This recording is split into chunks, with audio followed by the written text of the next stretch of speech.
Right,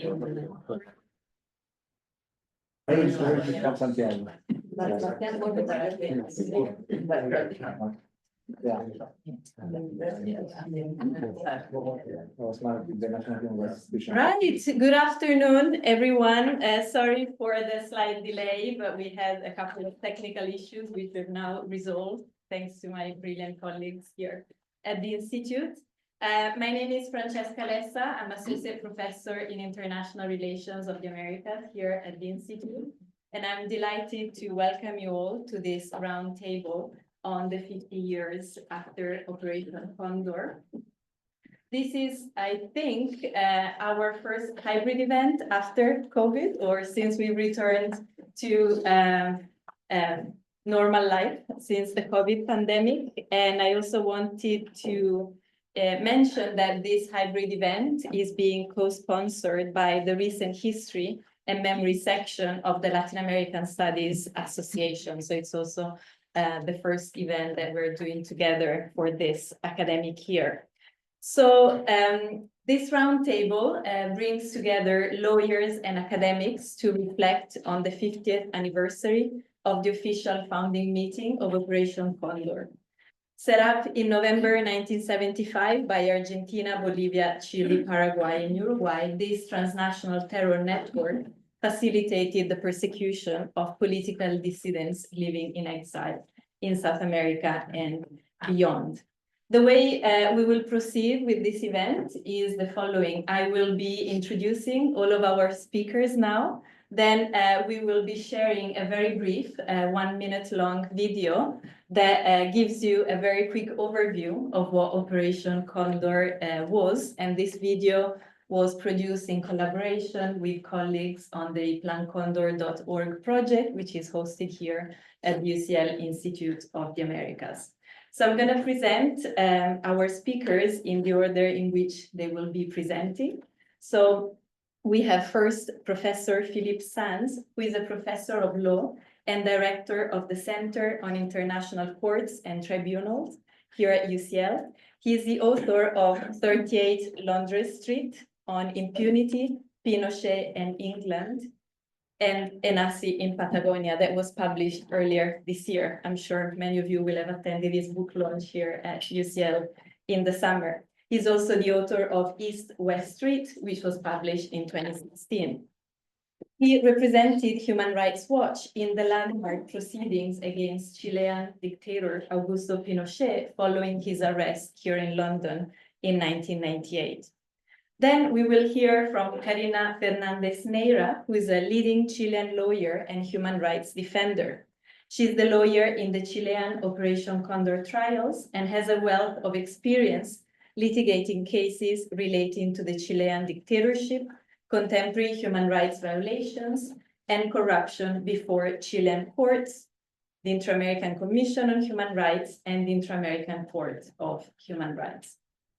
And last but not least, Dr. Sebastián Smart, who is a senior research fellow at Anglia Ruskin University, and also a Chilean lawyer who has worked in academia, NGOs, and the Chilean National Human Rights Institution on state violence, memory, and accountability.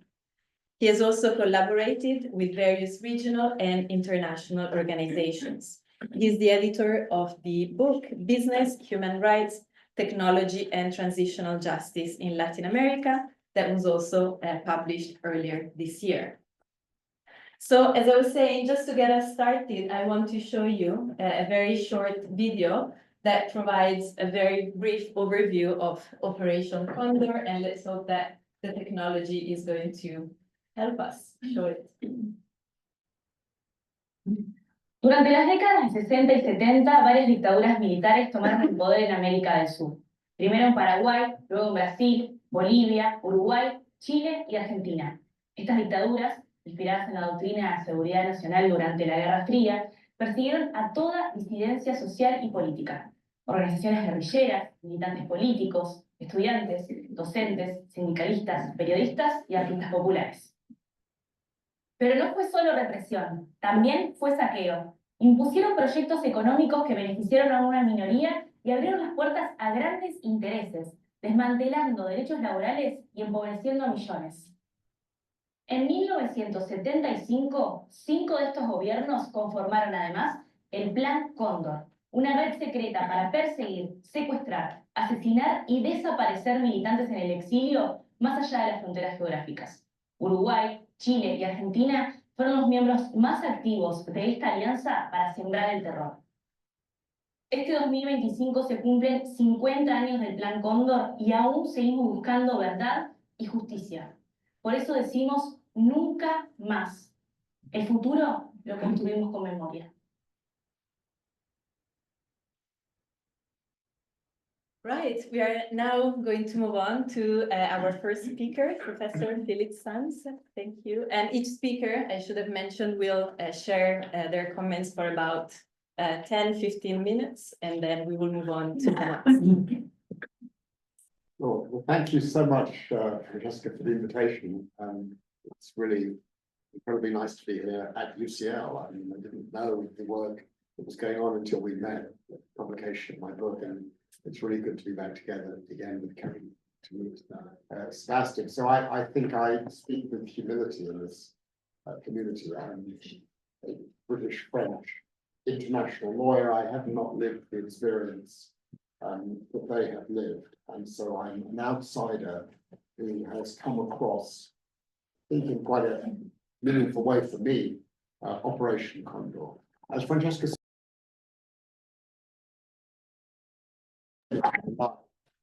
in October 1998, when I became involved in the Pinochet case in London, because I'm a professor of international law and a barrister. So those of you who've read the book will know I came very close to acting for Augusto Pinochet in the proceedings before the English courts, until my wife intervened and said that she would divorce me if I acted for Augusto Pinochet. It's a complex situation in terms of the rules of professional responsibility of English barristers. There is a rational explanation, I can assure you, but the upshot was that I then acted for Human Rights Watch and then for the Belgian government in trying to get access to the medical records of General Pinochet. And Condor really was the first time I came across Condor, because it got mentioned a lot in documents in the case before the House of Lords, and the various judgments of the House of Lords of the individual judges all reference Condor. And I'll come to explain why it was so significant for the case in a moment. But to be honest, beyond very general research, and this was a time in 98 and 99 where the internet was not what it is today, and so getting access to information was a totally different world. And we hear about Condor and we get a little bit of information, but we really didn't know very much about it. Many years passed. I then started writing a series of books. The first one, KSD Oeste, East-West Street, about the origins of these crimes of genocide, crimes against humanity. Then a second book, The Rat Line.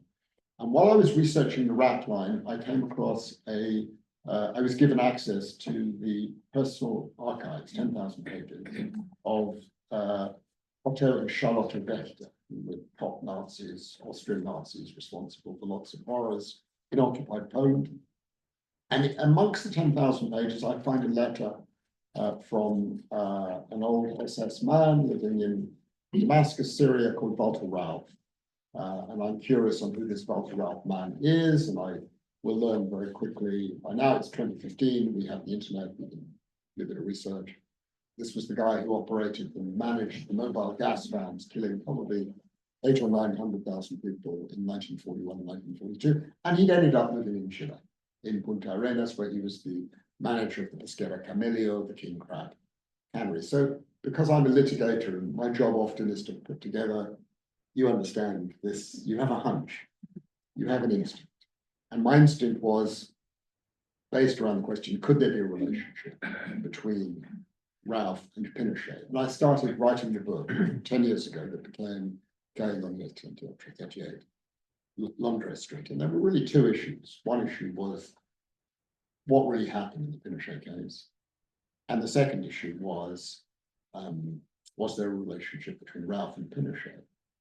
On the first issue, the origins of the case, it was only in 2021 when I was introduced to the Spanish prosecutor, Carlos Castrosano, who in many respects is the most important person in this story. You have met him, I'm sure. I mean, Juan Garces, the lawyer, played a huge role. But it was in 1996 that Castrosano brought the case, based initially on the murder of Carmelo Soria, but then going much more broadly. And then 2 years into the case came the news that Augusto Pinochet was in London. And this is where Operation Condor became absolutely central. And we didn't understand this in 1998 or at any time before. There were two cases before the Audiencia Nacional in Spain. A case about Argentina in court number 5 being run by Baltasar Garzón, and a case in court number 6, Castrosano's case, about Chile and Pinochet being run by Judge Garcia Castillo. Garces learns through Victor Pay that Pinochet is in London. He goes to Garcia Castillo, I'm simplifying the story. He goes to Garcia Castillo and says, Pinochet's in London, I want to ask him some questions. Will you act to issue an instruction to the British authorities? Garcia Castillo, Garces thinks he's not going to do anything. So he operates to plan B. And that is to go to the other judge, who he doesn't know, but he has read about, Garzón, and to see if he can persuade Garzón to get involved in the Pinochet case. And the initial reaction of Garzón is, no, I'm dealing with Argentina. Garcia Castellón is dealing with Chile. It's his case. Garces says, yeah, but there's a link between the two. Let me give you some names of some of the people who were disappeared in Argentina, Chilean, under Operation Condor. In other words, since you have jurisdiction over Argentina, and since you're looking at people who have been taken to Argentina because of Operation Condor, why can't you broaden your investigation and deal with what happens in Chile? So Garzón hesitates because he doesn't want to tread on the toes of Garcia Castillo. But eventually he decides, yeah, since Garcia Castillo isn't going to do anything, I will use what I know about Operation Condor to expand my case to look not only at the crimes, killings, disappearances that happened in Argentina, but those involving Chilean nationals who were taken from Chile pursuant to instructions taken by Augusto Pinochet or his team and his regime to give myself jurisdiction. And so in this way, I think we can say that without Operation Condor, Garzón would not have taken the case. What subsequently happened would not have happened. I mean, in many respects, and this story now really is told for the first time, and I think it's pretty authoritative. The book's been out for 6 months. No one has challenged the narrative. I mean, some people, Mr. Insulza and others, have got a bit upset with some references. So it's all true. Everything in this book is, everything is recorded, everything is documented. There's no inaccuracies.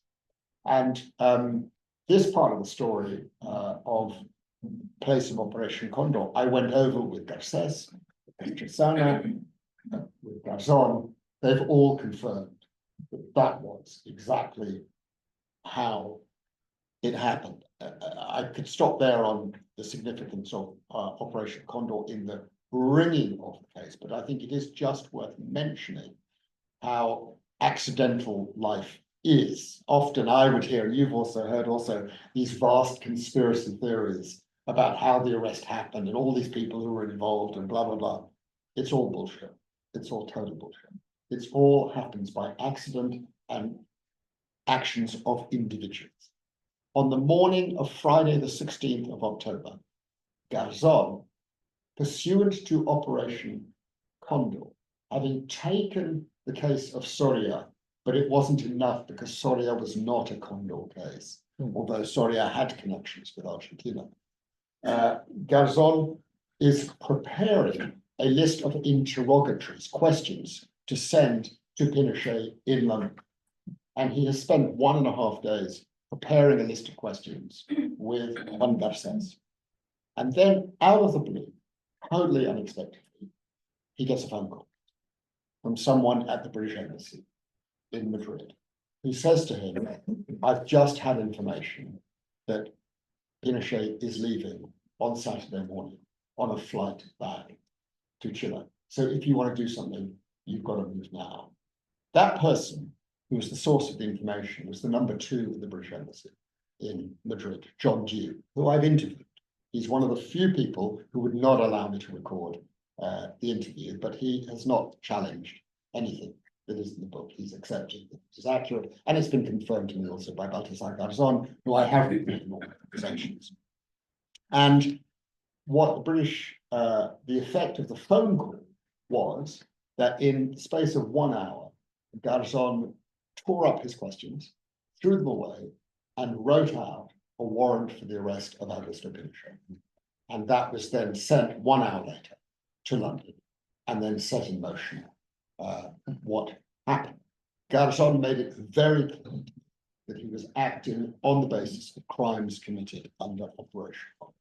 And therefore you can see completely when you read the text of the book, the very direct connection between this and what happened in London. On the question of why John Dew called or was providing information for Baltasar Garzon, again, it's just the reality of human nature. When I asked you, why did you do this? He just said, well, you know, there had been a problem between Britain and Spain on Gibraltar, which is competing sovereignty claims, and Garzon had helped us. He'd been very helpful to us on a problem that we had. And so I just thought I want to be nice to him and I want to be supportive and give him some help. So without this phone call, none of this would have happened.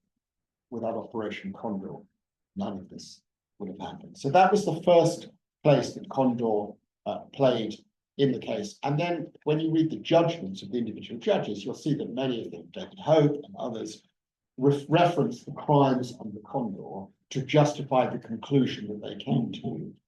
No immunity in Pinochet number 3, the final case in March 1999, no immunity under the 1984 Convention Against Torture from its coming into force in 1988. And that was the basis then on which the non-immunity of Pinochet arose, also directly related to acts of torture happening under the auspices of Operation Condor. So you can say, I think very clearly, that the beating heart of the Pinochet case, in many respects, was Operation Condor.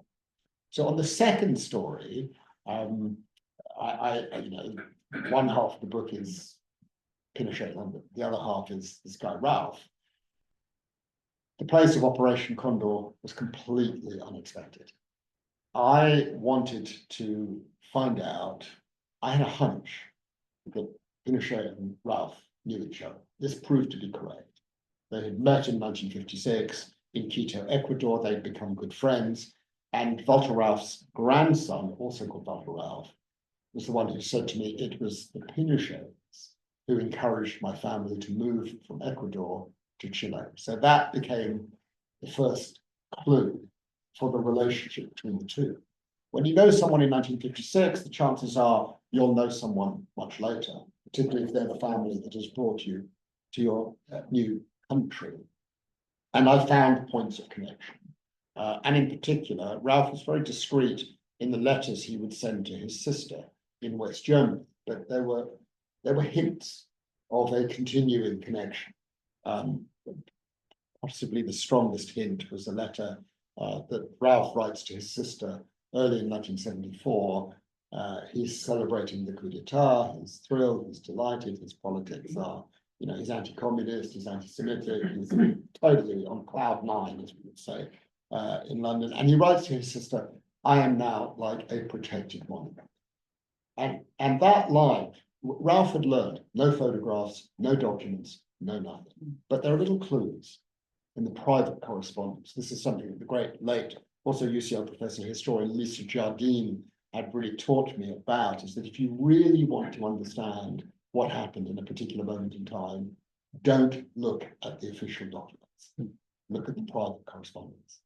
That is where you will find the clues, where these little pieces of information come out, where you understand what has happened. And so I had established that Ralph and Pinochet knew each other. And the next question became, was Ralph involved in the horrors that happened after September the 11th? And I started by trying to find people who had been on the victim side. And this is where Karinna's Neira became so important, because I met a man called Leon Gomez, who had been taken to Congress in July 1974 with 6 comrades. He was the only one who survived. The 6 others all disappeared. And I spent many, many hours on repeated visits over 4 years with Leon Gomez, and his story never changed. And so I got from him the view that he had been personally interrogated and tortured by Father Ralph. But because I'm a litigator, and I know that sometimes judges don't trust, it's not that they don't trust, but they want more than just the views of victims. They either want documents or people from the other side. I went to the other side of the story. And this is where it got a little hairier. I'm now hanging out with people who had been denamed, who had been involved in disappearing people, who'd been involved in torturing people, who'd been involved in killing people. And 2 people in particular were incredibly helpful. One was Samuel Fuenzalida, whose name will be known to many of you. But the other, I had not come across. And I don't know, have you ever met him, Jorgelino Vergara, El Mosito? I discovered this like the Simon Bolivar place. I'm in the case. Okay, so, I mean, what an incredible human being. 14, 15 years old in 1974. And he arrives in Santiago, and he is hired as El Mosito, the sort of, we really have trouble translating this into English, but the junior butler, the junior waiter, the guy who works in the house of Manuel Contreras and serves people, brings the drinks, brings the food, organizes. But he sees everything. And eventually in 2007, this must have been the case that you were involved in, he cuts a deal. Maybe you can talk about it more. This is the bit that I know. He cuts a deal with the prosecutors and says, look, I'll tell you everything I saw until I reached the age of 18. And you basically give me immunity, you don't prosecute. And that's really what happened. And so from 73, 74 until 77, 78, he gives a lot of information, which the judges have told me has all proved to be accurate. He's a reliable witness. And you'll comment and you'll say, and I'm meeting with him on 2 occasions, once in his hometown, once in San Antonio when we go to visit the terrible site of the Pesquera Arauco. And in the first meeting in Tena, where he lives, he starts, the way I always work, I don't mention any names. The name of Ralph is never mentioned. I just give him a series of photographs. Do you recognize this man? Do you recognize this man? Do you recognize this man? Do you recognize this man? No, no, yes, no, yes. Who is this man? Where did you see him? And he starts telling me the stories about where he saw him. And one of the places that he saw him was at the home of Manuel Contreras. And then he says to me, this man was at the first meeting for Operation Condor, and it's Walter Ralph. So I put that in the book. It wasn't really the main focus of my attention in the book, but in this way, Operation Condor came back into the story unexpectedly. I was not looking for this. And he gave me details and names of people who were there and what happened at the first meeting. And so once again, I got all interested in Operation Condor and started reading myself into Operation Condor. All of this to say that in relation to both aspects of the story that I've written about in 38 London Street, Operation Condor is absolutely central. And that was why I was so pleased to receive the invitation and to be here with you today.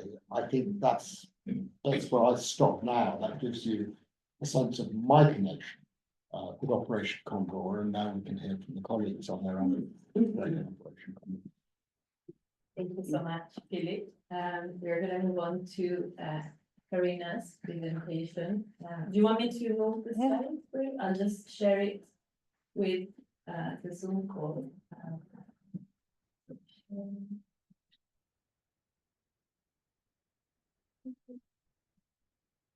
I'm already sharing. Hopefully.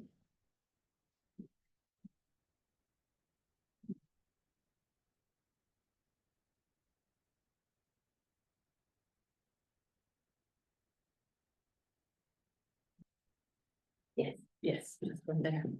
Okay, thank you for coming. Thank you for support us in this fight against impunity, in particular about in this idea of the Nunca Más and in the connection with Operación Condor. And thank you for Philippe, all the work of Philippe on Francesca, all the academic work of Francesca support my cases, in particular about Operación Condor and an interesting process about extradition even. And then I think it's really good this space in the idea of connection between the academic work and what happened in the courts in the litigation. And also, I probably need to mention that after the book of Philippe, we create in Chile a new case with information in the book and the testimony in the book that we create a new case about Caravana de la Muerte with different victims of this process in different cities of Chile. And we start a new case about what happened in the diplomatic, people involved in this, in the idea of the impunity of Pinochet. Now, about Operación Condor, I mentioned that it's a criminal system of transnational repression, and what happened in Chile with the fight against impunity.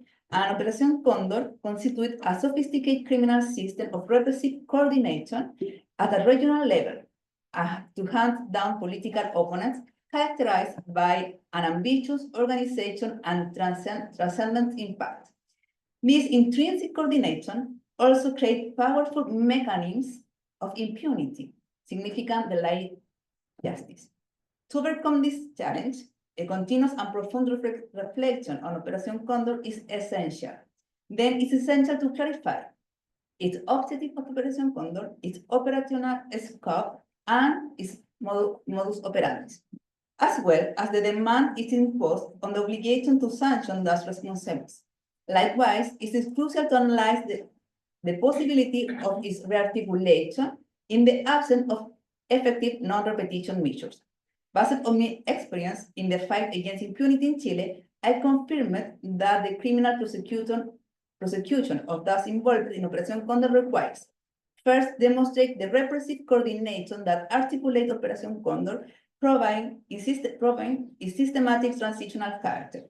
Operación Condor was dynamic and complex, which invalidates defensive arguments based on the physical absence of certain individuals abroad or in Chile during a specific period. For instance, that sometime in the case, some people really involved in the case say, I'm not in Chile, I'm in Buenos Aires or in Panama during the case in 76. And after the research and a lot of investigation, we demonstrate that Operación Condor was involved in different countries. That's not an excuse during the proof of the case saying, I'm in another country, in particular when you prove the connection between the communication and the countries. The fluid nature of this repressive coordination does not accept from responsibility to who, from the roles and location, contribute to this operation, following the trace of the cross-border coordination inherent in the dictatorship of the time. Price stand as essential tool to exhume this evidence, expose it, and trial it to pursue justice. In Chile, the armed forces rebelled Nazi. They have had over Nazi. The cover-up has been one of the main characteristics. However, as Professor John Binges say, the international operation of Operación Condor left trails of evidence that could not be made to disappear. recognizes the advance of the strategic use of resources in the defense of human rights, academic research and technological tools have become indispensable. I think this is an important issue for me because all the time I think it's important the strategic use of resources, not the strategic litigation. I'm against the strategic litigation, and then my idea all the time is support the strategic use of the different resources.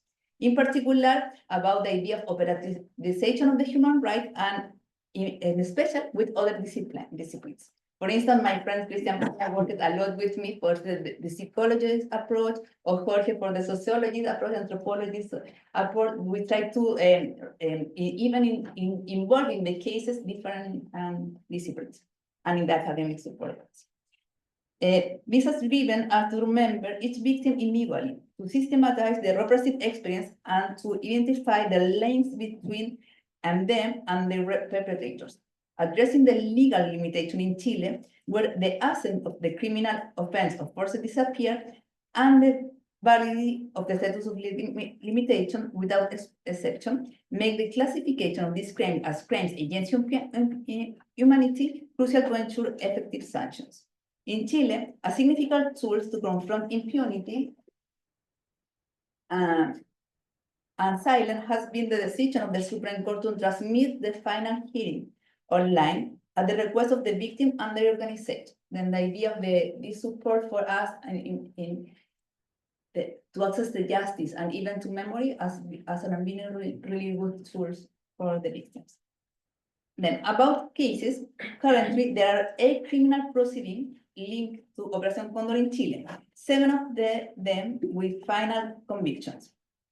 Next, I will discuss the litigation from Tela y otros and Operación Condor, given my direct involvement in both cases and their special significance as key examples of the fight against impunity. The first case then is from Tela y otros.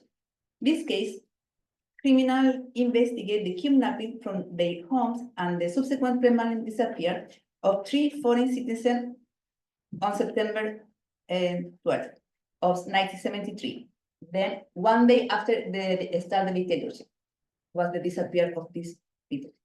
Alberto Fontela and Juan Sendan, both Uruguayan, and Tulio Quintanillo, Brazilian.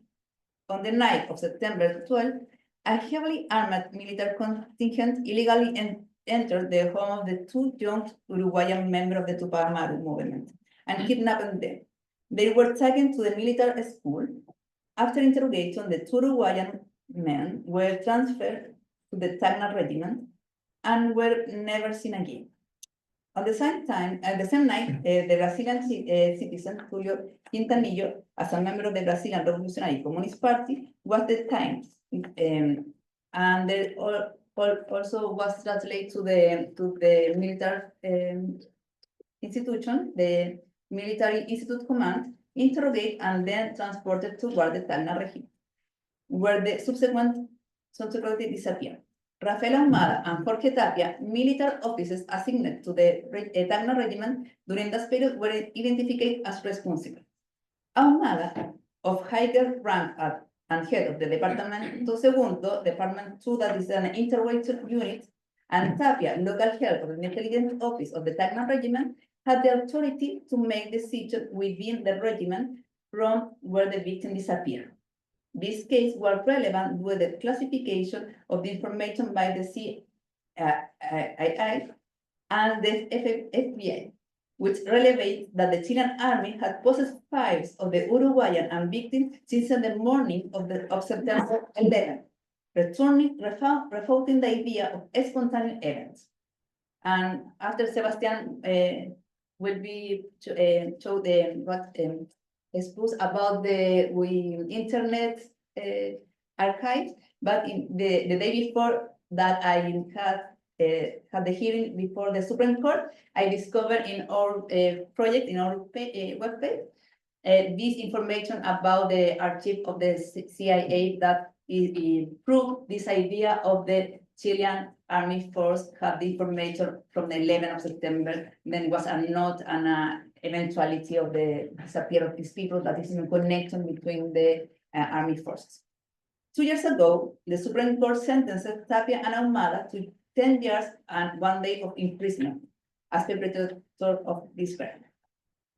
The second case is about Operación Condor.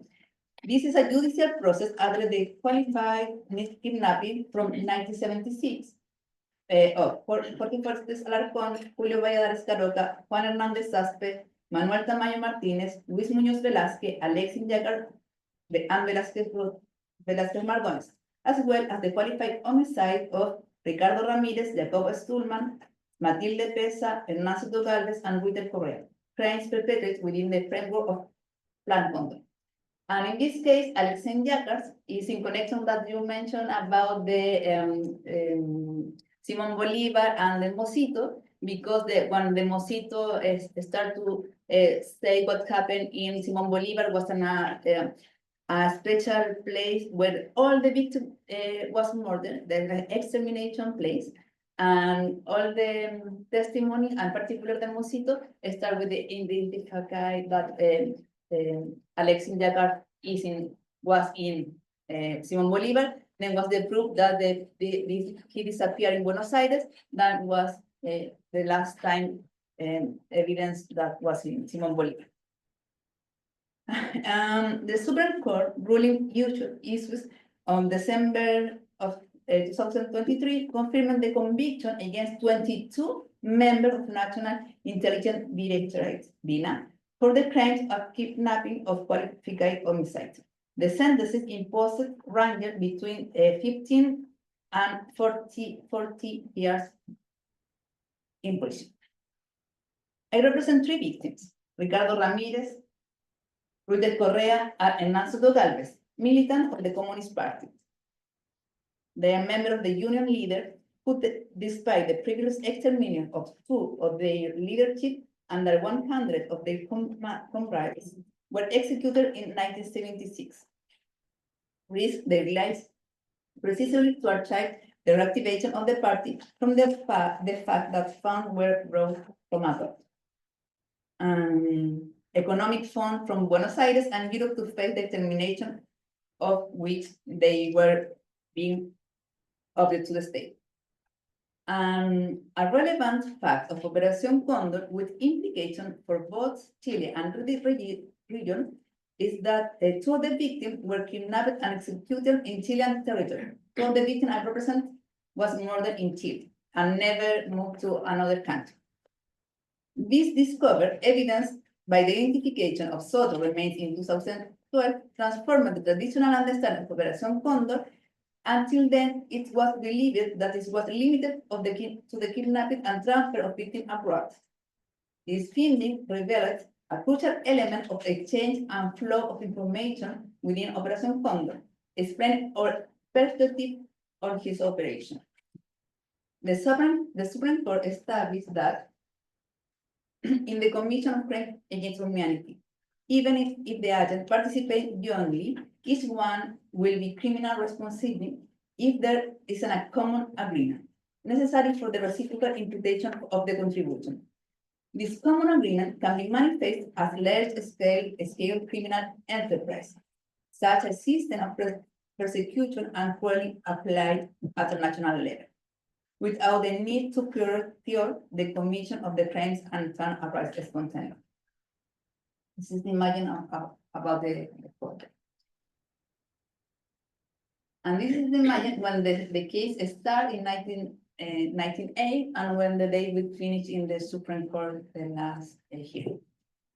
In relation to Operación Condor, no information was received ex officio. We never received any information from the state.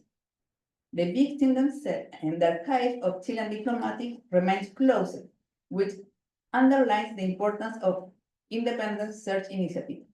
The victims themselves and their family had to discover the links between the cases.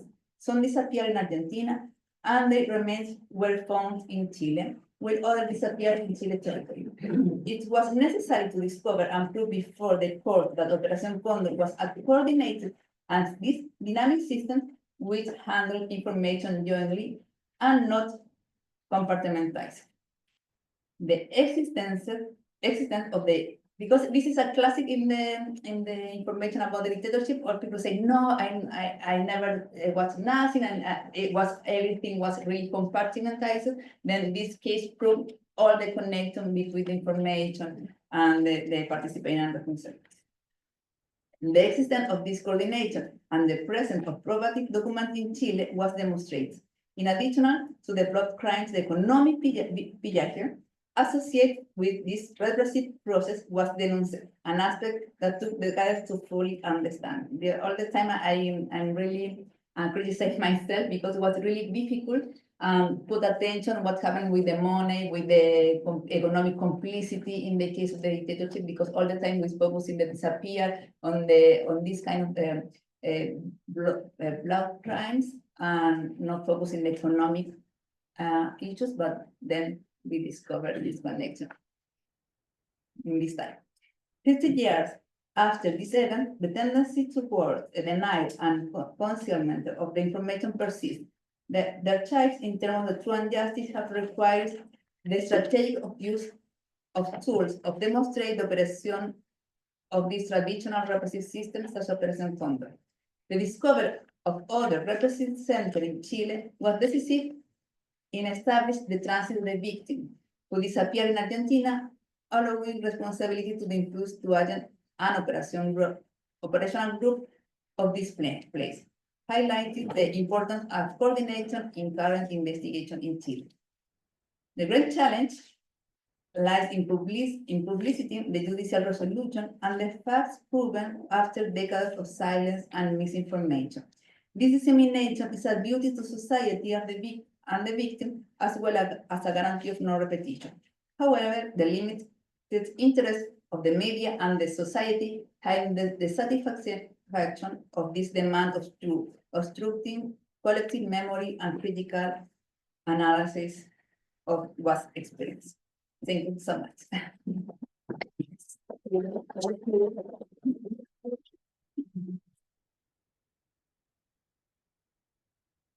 This is your presentation. That's right? mine. I'm gonna share that Yes. here.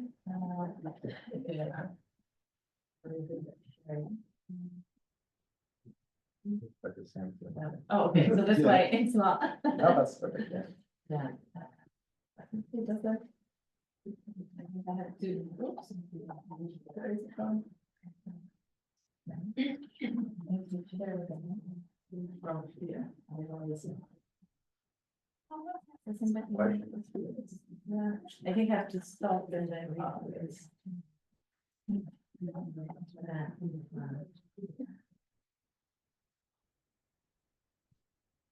So this is the same. Let me try this again.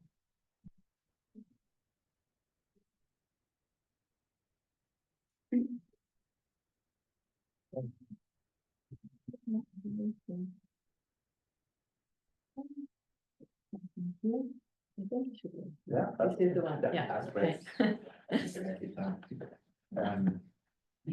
Well, thank you very much. Particularly thank you to Francesca for the invitation and to Philippe and Karinna for the presentations as well.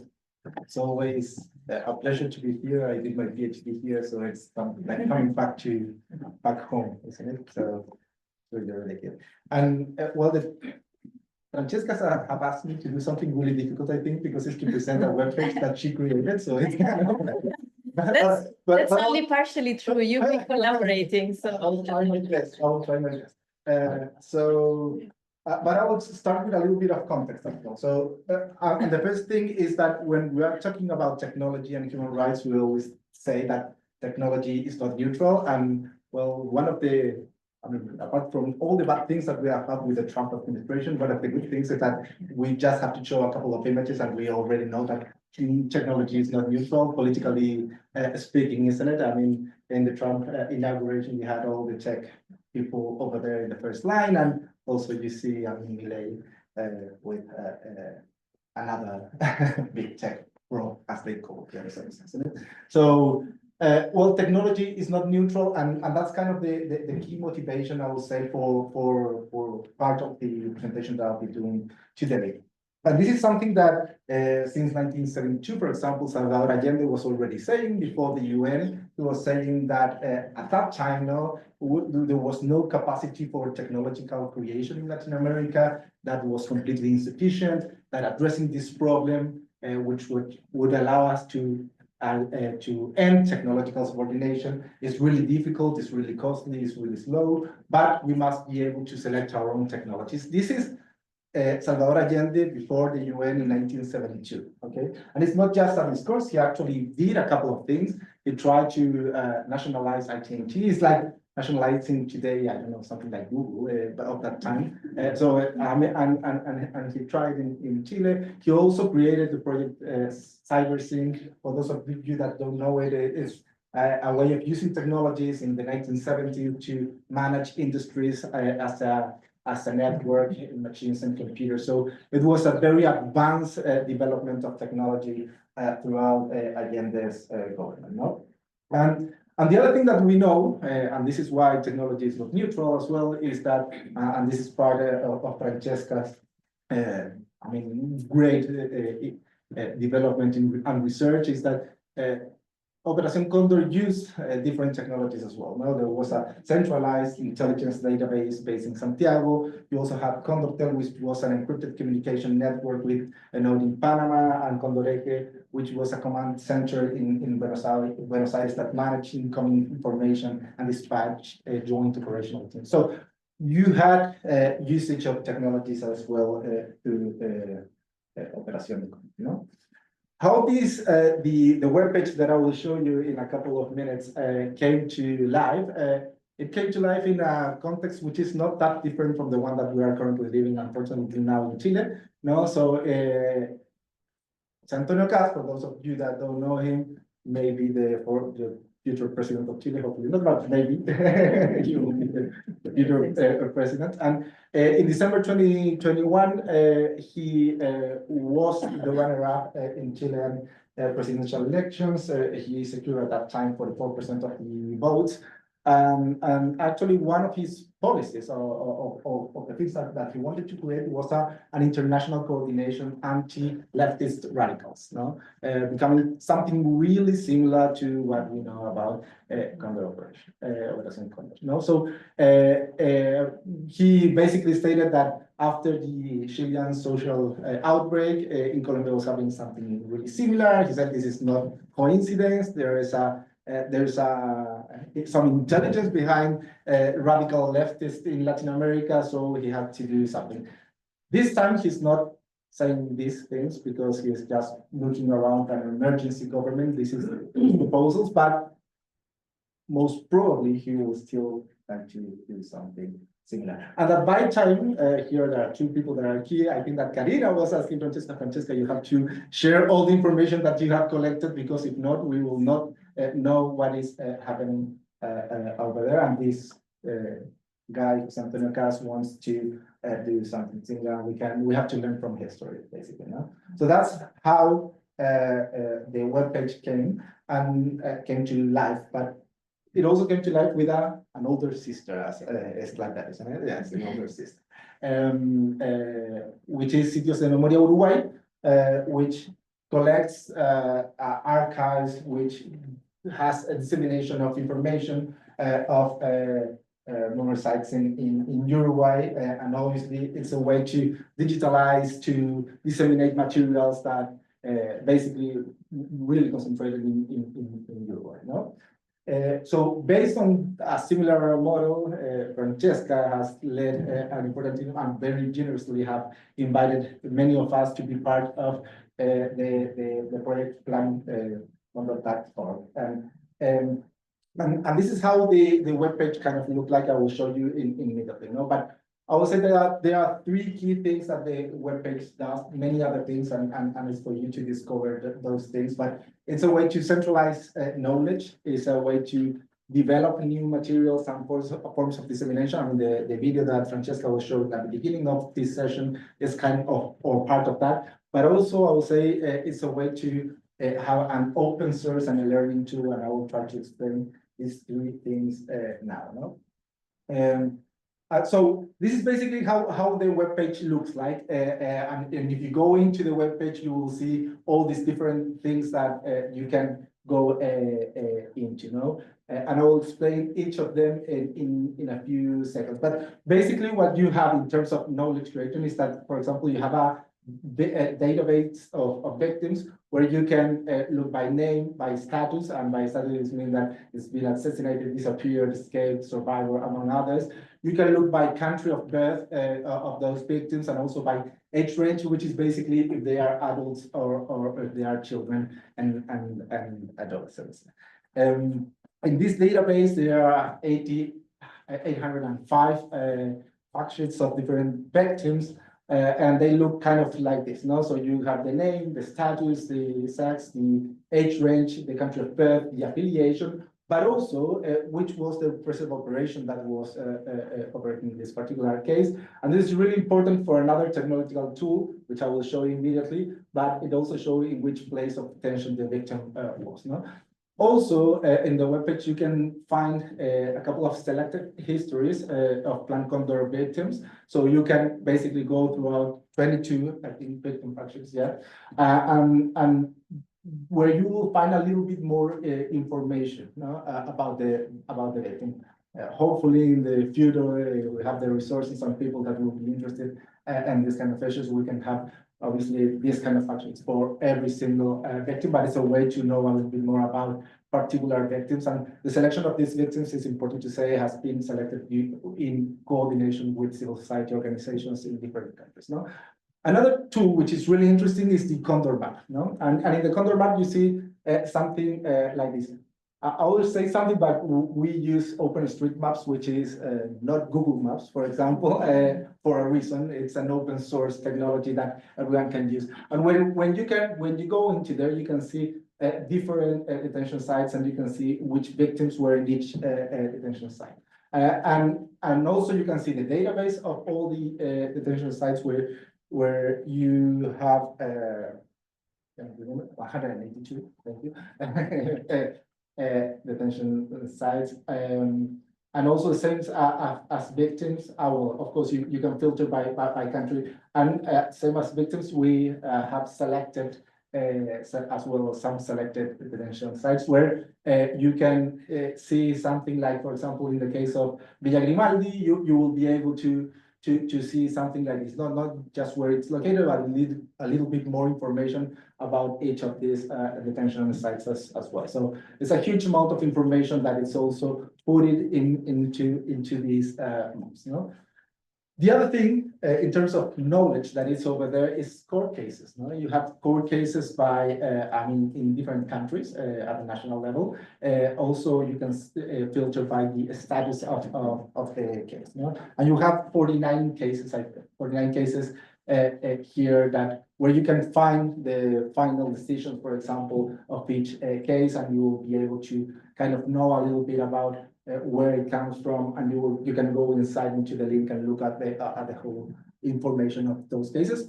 And also there are 3 Inter-American Human Rights Court cases here where you can go inside and look a little bit more about what had happened in these cases. And the last thing in terms of knowledge creation is some resources that you will find over there. So you will find documents of civil society organizations,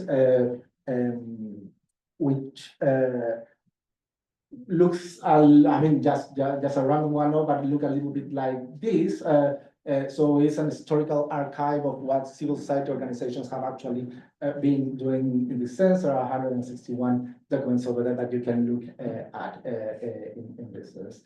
You also have state archives, basically from Brazil and the US, and from different collections as well, such as, I don't know, the Museo de Memoria de Derechos Humanos in Chile or others, that you can look at and go through them directly. Final thing, I think, in terms of resources is books and articles. So there's also whole books, that you can download directly from the web page, as well as academic and non-academic articles that are over there in terms of knowledge. No, so basically what we want, and also there are some press reports in terms of knowledge, but something that we are also developing a little bit more here. No. That's in terms of knowledge development and that you can find in the webpage. And the second thing that I wanted to highlight of the webpage is that it's not just about knowledge, it's not just about things that are an historical archive that it's over there in the webpage and using open source technologies, but also it's a way where we have been creating, you know, new materials and forms of dissemination. Sorry, this is the same one. And forms of dissemination. So among other things, you have some, for example, audiovisual content, which has been especially created, not just especially created, there are loads of audiovisual content, but some of them have been especially created for or in the context of this web page. So it's a way to disseminate also not just written work, but also audiovisual work here. There's also some infographics, and we have infographics about the Rome trials. We have infographics about the Condor trials with a database up to 2022, no? Of the trials of the Condor that are actually over there, and that you can download and you can have information about this directly. And finally, there are also, I mean, there's a huge amount more information about infographics about the repression or periods of repression. The other really nice thing I think of the web page is the timeline. So it's an interactive timeline. You can basically go directly and as you see at the beginning of the web page, there's something like this at the bottom of it as well. So you can go in a timeline looking at different periods of what happened with Condor, and you can obviously go directly onto each of these periods and learn a little bit more. No, in terms of dissemination, it's really interesting because people very visually can actually go into the timeline, historical timeline of what happened here, and also you have another way to look at it here. No? And finally, and this is more like a reflection, one of the things that we have been discussing quite a lot within the team, it's what happens with all this information, no? Especially in a context where we are starting to see a huge amount of repression in the digital space as well, not just in person. So one of the things that we said, well, we have to create a toolkit of how we are using digital technologies in order to develop these kinds of archives. And it's available over there. It was launched last year, and we are actually trying to show it as much as possible to different people that may be able to look at what we have done in terms of scanning documents with OCR, what happens with using maps among others. And the other thing that we said is, well, these are open sources, and you can export the whole database of everything and use it in other parts as well. So it's open source database that you can use. No. This is important, and here I finish, because we are seeing a democratic rollback and denial, particularly in Latin America. We already saw what happened in Argentina, where loads of the digital archives that civil society organizations have were hosted in governmental data centers, no? And the problem with that is some of that information has been lost, and we don't know for how long, maybe forever. No, so one of the things that we really want to do here is to have independent technologies, no, that with a clear, I would say, political stand as well, no, can develop this and share this information further in time, not just for a big period of time. So, thank you very much.